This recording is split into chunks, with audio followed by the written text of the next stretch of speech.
আসসালামু আলাইকুম এভরিওয়ান, সবাই কেমন আছেন? আশা করি আল্লাহর অশেষ রহমতে সবাই ভালো আছেন।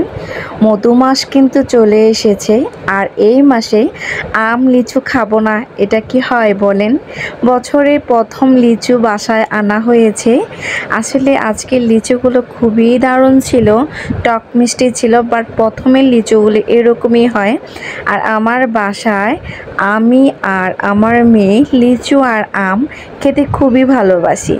আমগুলো দেখতে দেখেন কি রসালো টক টক করছে। আসলে কালার দেখে মানে আম দেখলেই আমার জানি কেমন ক্রেভিং ওঠে। আম আমার অনেক পছন্দের, তাই আজকে দেখেন মানহা কি বলছে আপনাদের উদ্দেশ্যে।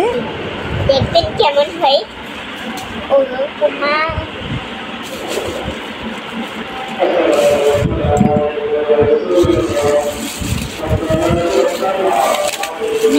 লিচু খাচ্ছে।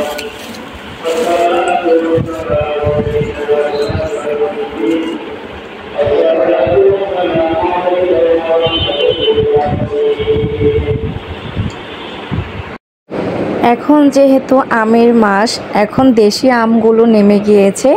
আমি এখানে কিন্তু গোপালভোগ আর দেশি পাকা আম এনেছি, তার সাথে আমাদের সোনারগাঁয়ের লিচুগুলোকে আমি বেছে পরিষ্কার করে লবণ পানিতে অনেকটা সময় ভিজিয়ে রেখেছি। কারণ মানহা কিন্তু কিছুক্ষণ পর পর ফ্রিজ থেকে নিয়ে খাবে।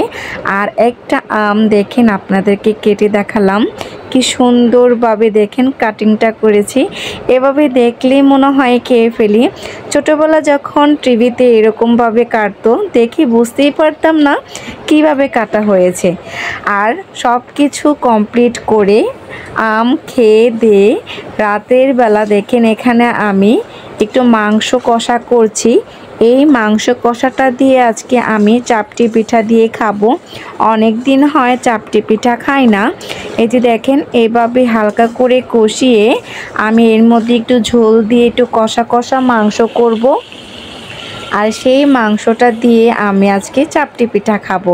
এই যে দেখেন এই পরিমাণে আমি একটু ঝোল দিয়ে দিয়েছি। এটা কিন্তু বেশি না, একটু মিডলের মধ্যে রাখতে চেষ্টা করেছি, কারণ কষা মাংসের মধ্যে বেশি ঝোল দিলে খেতে কিন্তু ভালো লাগে না। আর আমি এর জন্য একটু জিরা ফাঁকি করে নিয়েছি।